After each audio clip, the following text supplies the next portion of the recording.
Oui, bonjour à tous. Voilà, on est réunis pour une nouvelle vidéo ensemble. J'aimerais simplement vous encourager dans ces temps où il y a des reprises d'église. Il y en a qui n'ont pas encore réouvertes. Il y en a qui restent encore sur le côté Internet, etc. J'aimerais simplement vous parler de ces temps qu'il y a eu. Le coronavirus nous a amenés dans des temps où pendant un certain temps on n'a pas pu aller à l'église. Alors il y a eu cette église virtuelle. On a pu, voilà, avoir une certaine communion, pas tout à fait une communion physique, mais on a pu avoir une communion au travers de certains sites, au travers de certains réseaux. Mais dans tout cela, cela nous a peut-être amené aussi à avoir un certain éloignement, un certain relâchement aussi. On est peut-être devenu un peu plus solitaire dans notre foi et on compose comme cela avec notre vie de tous les jours. Et nous choisissons même parfois nos cultes. Hein. On choisit qui on a envie d'écouter, on choisit le thème du message qu'on a envie d'entendre. Comme ça nous permet d'être heureux pour nous-mêmes et on écoute que ce qu'on a envie d'entendre. Dans un sens, on vit un peu aussi dans une époque, et vous voyez, si on reste que sur de l'internet, on pourrait être chrétien que du clic. Hein, voilà, j'envoie un j'aime, c'est bien. Mais le clic, la connexion, le côté j'aime, ne fait pas de nous des croyants, ne fait pas de nous des chrétiens. Et Jésus va rappeler cela à ses disciples dans Matthieu chapitre 7, verset 21. Il va leur dire, ceux qui me disent Seigneur, Seigneur n'entreront pas tous dans le royaume des cieux, mais celui-là seul qui fait la volonté de mon Père qui est dans les cieux. Voilà ce que Jésus va dire et il fait une différence entre ceux qui font la volonté de Dieu et ceux qui se disent chrétiens et qui ne font pas du tout la volonté de Dieu. Et je crois que c'est important parce que nous vivons dans des temps où si on ne lit pas la parole de Dieu, si on ne la pratique pas, on la met pas en pratique, si d'un côté on ne fait pas attention à la repentance, à toutes ces choses-là dans notre vie, une nouvelle créature, alors parfois on pourrait fonctionner avec des compromis dans le monde, vivre comme le monde en disant que Dieu nous aime, oui Dieu nous aime, mais c'est pas pour cela qu'il nous sauvera. Dieu aime celui qui fait sa volonté et Dieu aime tous les pécheurs, ça c'est sûr. Mais il sauvera celui qui fait sa volonté et Jésus va le dire. Alors c'est pas parce qu'on dit Seigneur, Seigneur que nous serons sauvés. De toute façon, à un moment donné, les disciples vont parler de la fin des temps et ils vont demander, voilà, comment on va savoir la fin des temps, comment ça va se passer. Et Jésus va leur dire dans Matthieu 24, versets 3 à 14, je vais vous le lire simplement, mais c'est important de savoir en quel temps nous sommes, justement pour pouvoir aller plus loin. Ils vont dire, quand cela arrivera-t-il et quel sera le signe de ton avènement et de la fin du monde? Jésus leur répondit, prenez garde que personne ne vous séduise, car plusieurs viendront sous mon nom, disant c'est moi qui suis le Christ, et ils séduiront beaucoup de gens. Vous entendrez parler de guerre, de bruit de guerre, gardez-vous d'être troublés, car il faut que les choses arrivent. Mais ce ne sera pas encore la fin. Une nation s'élèvera contre une nation, un royaume contre un royaume, et il y aura en divers lieux des famines, des tremblements de terre. Tout cela ne sera que le commencement des douleurs. Alors on vous livrera au tourment, on vous fera mourir, vous serez haïs de toutes les nations à cause de mon nom. Alors aussi plusieurs succomberont, ils ne se trahiront les uns les autres, se haïront les uns les autres, plusieurs faux prophètes s'élèveront et ils séduiront beaucoup de gens. Et parce que l'iniquité se sera accrue, l'amour du plus grand nombre se refroidira. Mais celui qui persévérera jusqu'à la fin sera sauvé. Cette bonne nouvelle du royaume sera prêchée dans le monde entier pour servir de témoignage à toutes les nations. Alors viendra la fin. Je crois que c'est très important de réaliser ce texte parce que ce texte me rappelle une chose et je l'ai surligné sur le petit papier que j'ai là sous mes yeux. Il est dit à un moment donné, verset 4, prenez garde que personne ne vous séduise. Et trop souvent, on est séduit. On est séduit parce qu'on veut entendre des choses qui nous font du bien. On veut voir des choses pour nous. On veut acquérir des choses. Et parfois, on ferait le tri dans la parole de Dieu. On ferait le tri de ce que Dieu dirait pour nous. Et on n'écouterait que ce qu'on a besoin. Et on a vraiment besoin aujourd'hui de remettre, vraiment, et c'est le thème de cette prédication, remettre Dieu à la première place. On a besoin vraiment de remettre Dieu à la première place. Parce qu'aujourd'hui, si Dieu n'est pas à la première place, alors la séduction arrive et on sera séduit de beaucoup de choses. Le verset 6 nous dit que de ce que nous avons lu, gardez-vous d'être troublés. Car ces choses arriveront et beaucoup de chrétiens, beaucoup de croyants sont troublés par rapport à tout ce qui arrive. Le coronavirus a troublé beaucoup de personnes et tout d'un coup il y a eu la peur de la mort, la peur d'être contaminé, la peur des autres, la peur de ne plus reprendre, et la peur a pris beaucoup de place et on ne doit pas être troublé parce que Jésus dira, et il le dira dans Jean 14, 27, je vous laisse ma paix.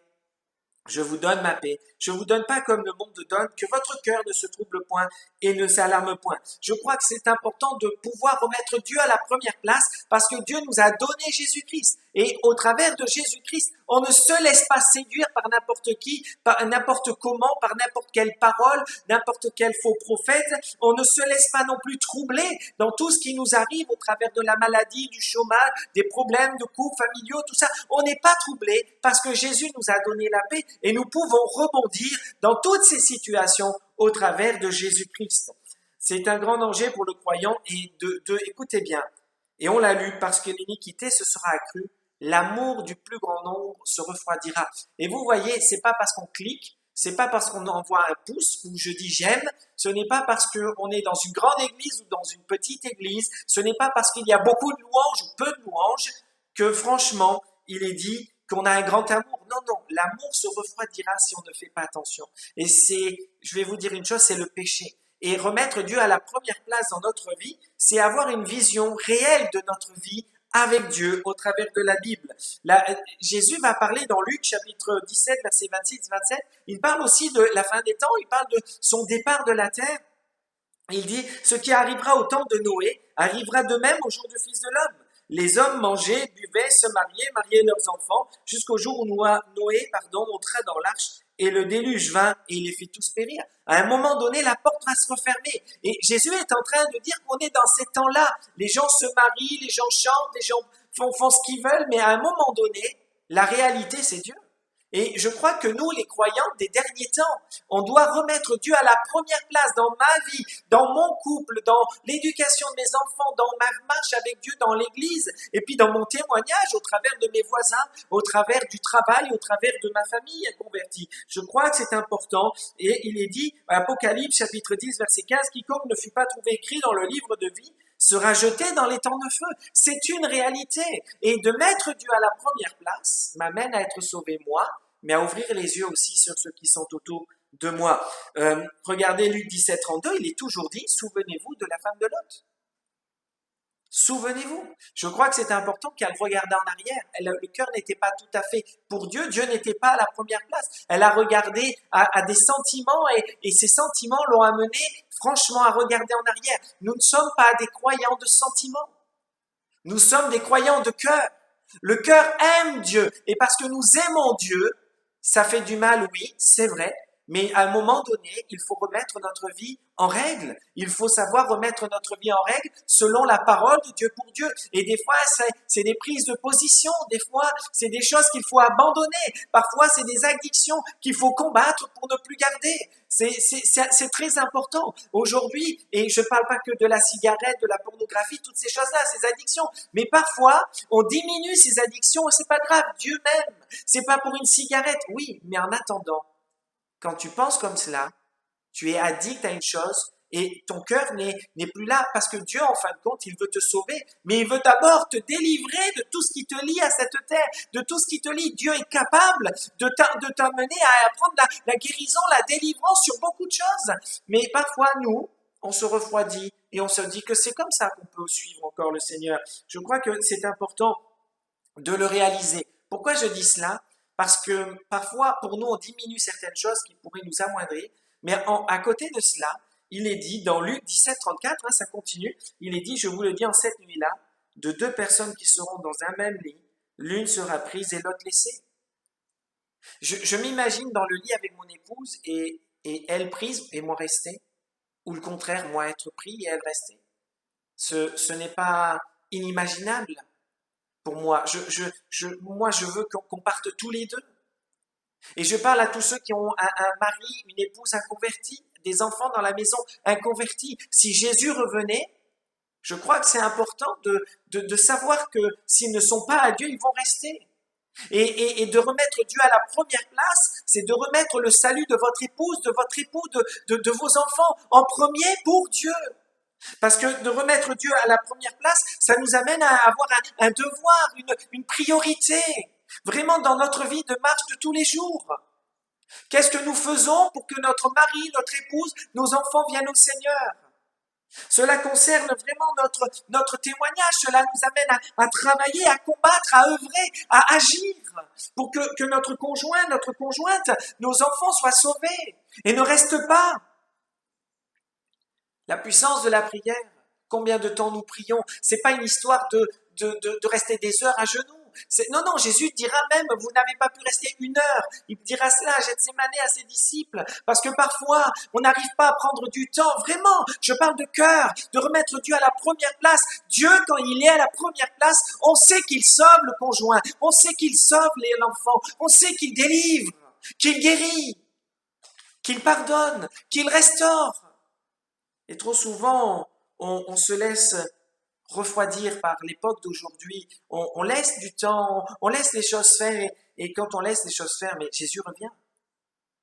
Et si Jésus revenait aujourd'hui? Le verset 13 nous dit que celui qui persévérera jusqu'à la fin sera sauvé. Est-ce que tu persévères encore tous les jours? Tous les jours. Mais je parle avec un cœur sincère. Je parle pas avec des compromis.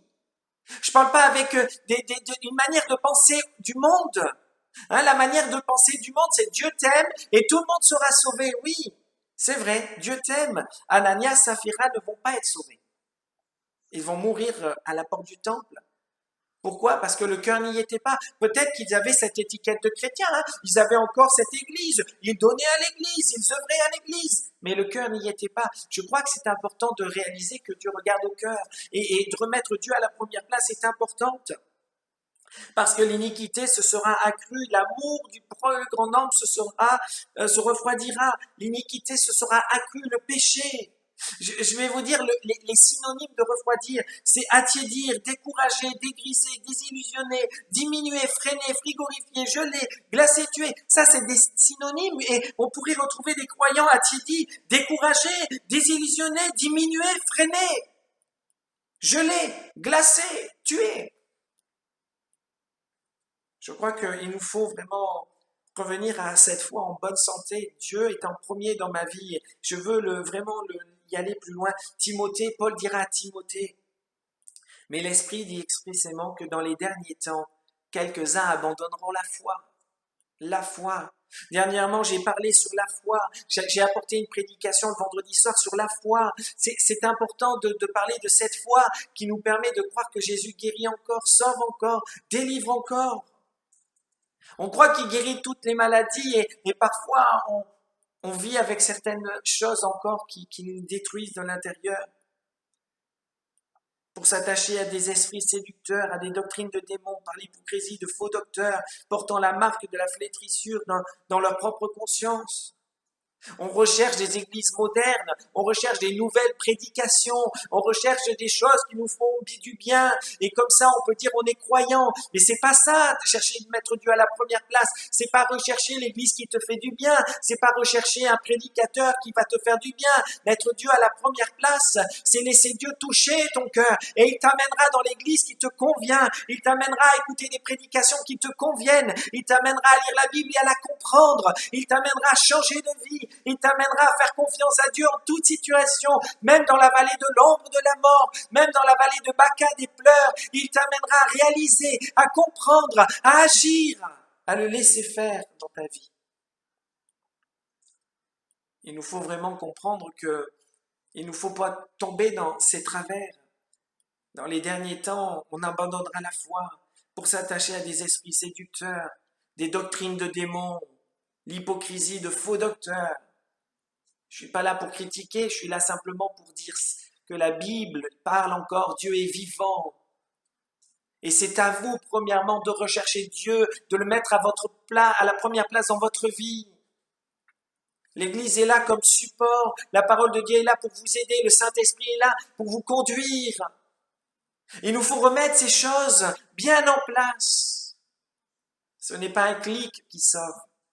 Ce n'est pas une étiquette de croyant qui sauve. C'est pas parce que vous participez à toutes les réunions qui sauve. C'est parce que Dieu est à la première place dans votre vie. Paul dira face à cela: j'ai combattu le bon combat, j'ai achevé la course, j'ai gardé la foi. Cela m'amène dans le terme combattre, dans achever la course, cela me mène à une nécessité, à un entretien permanent. On s'entraîne. J'ai fait du sport à haut niveau. Il faut s'entraîner tous les jours. Il faut une alimentation qui corresponde, une hygiène de vie qui corresponde à tout cela. Il faut acquérir de la force et de l'expérience parce qu'au travers des concours, avec le stress, avec tout cela, il faut garder son calme. Il faut garder le cap. J'ai combattu le bon combat de la foi. Est-ce que tous les jours dans ta vie quotidienne, tu alimentes ta foi? Est-ce que tu as une hygiène de vie? Est-ce que tu regardes les choses à Dieu? Est-ce que tu veilles à ce que tu regardes, à ce que tu entends, à ce qui rentre dans ton cœur? Parce que si tu es près que des gens qui se plaignent, alors tu te plaindras. Si tu es près des gens qui critiquent, tu critiqueras. Si tu es près des gens qui jugent, tu jugeras. Si tu es près des gens qui ne lisent plus la Bible, tu liras plus la Bible. Ça s'appelle être influencé. Mais si toi, dans ta vie personnelle, tu mets Dieu en premier, tu combattras. Tu veilleras sur ton cœur. Tu veilleras à ce qui rentre dans ton cœur. Regardez ce que la Bible dit dans Luc 9, 23. Puis Jésus dit, si quelqu'un veut venir après moi, qui va être son disciple, qu'il renonce à lui-même et qu'il se charge tous les jours de sa croix et qu'il me suive. Quand je lis ce verset, il est important. Jésus dira un peu plus loin que quiconque ne portera pas sa croix et ne me suit pas ne peut être mon disciple. Je me rends compte que dans ce moment-là, Jésus est en train de dire qu'il faut porter la croix. Simon va porter la croix avec Jésus jusqu'au mont de Golgotha. Beaucoup de chrétiens, beaucoup de pharisiens étaient là, beaucoup de croyants étaient là sur ce chemin et de non-croyants. Ils ont tous été spectateurs. Ils ont vu Jésus porter la croix. Qu'ils soient pour, qu'ils soient contre. Ils l'ont regardé monter la croix. Ils l'ont vu crucifié sur la croix. Ils étaient spectateurs. Mais quand on met Dieu à la première place, et Jésus le dira, c'est il faut porter ta croix. Ta foi, ta marche avec Dieu, ta vie. Et quand on porte sa croix, ça peut être une situation familiale, un conjoint converti, des enfants, un couple, une maladie, un chômage, un rejet, des blessures comme le viol, comme l'abandon, comme des coups qu'on a pris et qui ne sont pas encore guéris. Et Jésus dira, porte ta croix. Parce que quand on porte notre croix nous ramène à la victoire de Jésus, à la guérison de Jésus, au pardon de Jésus, à la délivrance de Jésus. Jésus dira, dans la parole de Dieu dira, n'aimez point le monde ni les choses qui sont dans le monde. Si quelqu'un aime le monde, l'amour du Père n'est point en lui. Il y en a qui aiment plus le monde que Dieu. Dieu devrait être à la première place. Il y en a qui aiment le sport plus que Dieu. Il y en a qui aiment leur famille plus que Dieu. Il y en a qui aiment l'église plus que Dieu. Il y en a qui aiment des actions plus que Dieu. Vous savez, quand on met Dieu à la première place, alors Dieu prend la première place dans le cœur de notre conjoint, dans le cœur de nos enfants. Parce que Dieu nous aime, il est à la première place et Dieu se révèle. Il est marqué que le monde passe et sa convoitise aussi, mais celui qui fait la volonté de Dieu demeure éternellement. Je dois remettre Dieu en première. Dans Jacques chapitre 4, verset 4, ça va loin, hein? Adultères que vous êtes, ne savez-vous pas que l'amour du monde est inimitié contre Dieu? Celui donc qui veut être ami du monde se rend ennemi de Dieu. L'influence du monde rentre dans nos maisons, dans nos cœurs.